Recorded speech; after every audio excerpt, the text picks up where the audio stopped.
Good morning, ladies and gentlemen. First of all, I would like to apologize for the way I am dressed. I am a victim of an airline that lost my luggage. And by the way, Ms. Ganda Wali, UNODC's executive director, is running a little bit late. She is another victim of air traffic. She will come in, but definitely a little bit later. President of the General Assembly, Secretary General, Excellencies, distinguished delegates, ladies and gentlemen, a very warm welcome to the launch of the 2022 report of the Secretary General on the work of the organization.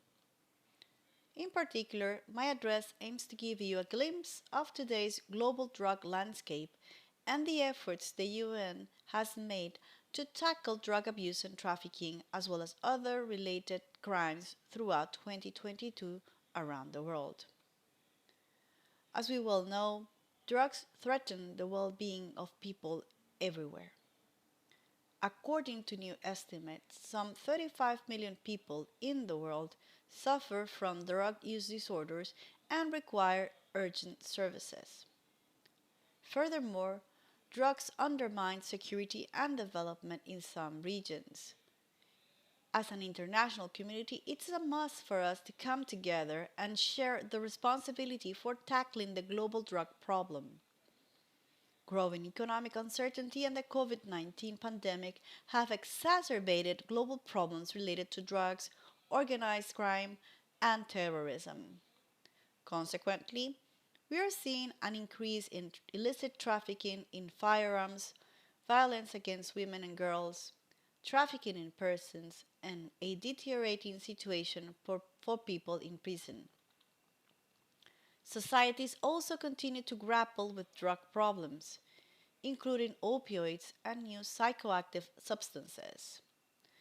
Their responses to this crisis have been hampered by corruption and economic crime. In conflict ridden and fragile regions, terrorists exploit the political and social economic fallout of the pandemic. The global threat posed by Daesh, Al Qaeda, and their regional affiliates is compounded by growing concerns over terrorism rooted in racism and intolerance, or terrorist crimes targeting victims on the basis of their religions or beliefs. To this end, in 2022, the UN invested $399 million in key programs to counter world drug problems and the scourge of terrorism, transnational organizations, and corruption, while fostering justice, research, trend analysis, and forensics, as well as providing policy support and technical assistance. Drug use was the culprit of 585,000 deaths in 2021. That's more than half a million, mostly young men and women. More than half of these deaths are attributed to untreated hepatitis C among people who use drugs. Gaps in terms of prevention and treatment, therefore, are an important dimension of the challenges we face. Drug associated disorders are particularly prevalent in prison settings.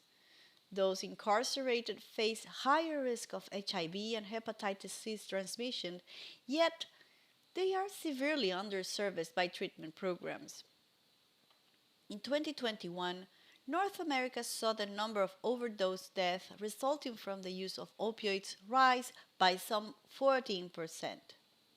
I am sure I do not have to emphasize to the audience the here the grave impact of this phenomenon on the whole society. Meanwhile, in other parts of the world, there is a very different kind of opioid crisis experienced by most of the world population lacking access to legitimate pain relief medication. Therefore, as much as we need to act on the opioid crisis as discussed in the US type context, the removing of barriers which limit the availability and accessibility of controlled drugs for their medical use around the world is another urgent priority. It goes without saying that such increased accessibility needs to be accompanied by actions combating the diversion of prescription drugs for non medical use. It is true that many countries struggle to create such capacity, but this should not be a reason why more than 80% of the world's population lacks access to legitimate pain medication.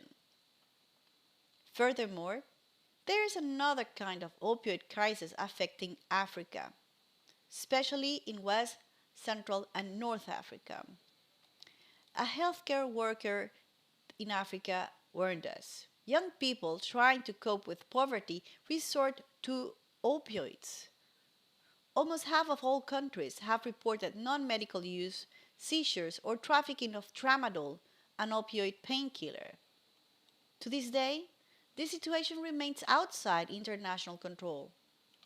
Therefore, there is an urgent requirement for new approaches to containing these problems, like the United Nations 2022 Synthetic Drug Strategy launched to support countries in addressing the situation.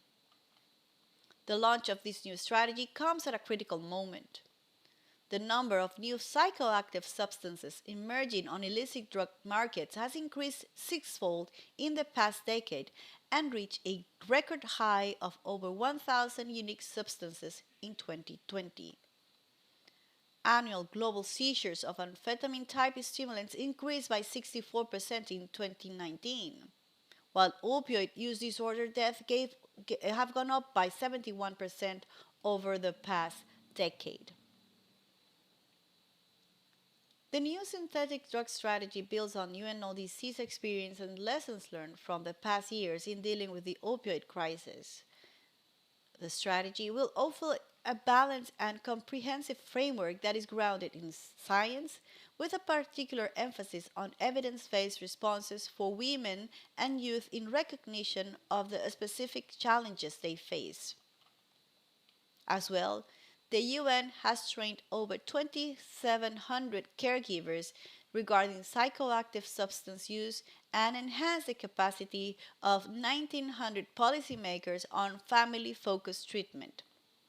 These efforts benefited more than 34,000 people with drug use disorders and their communities.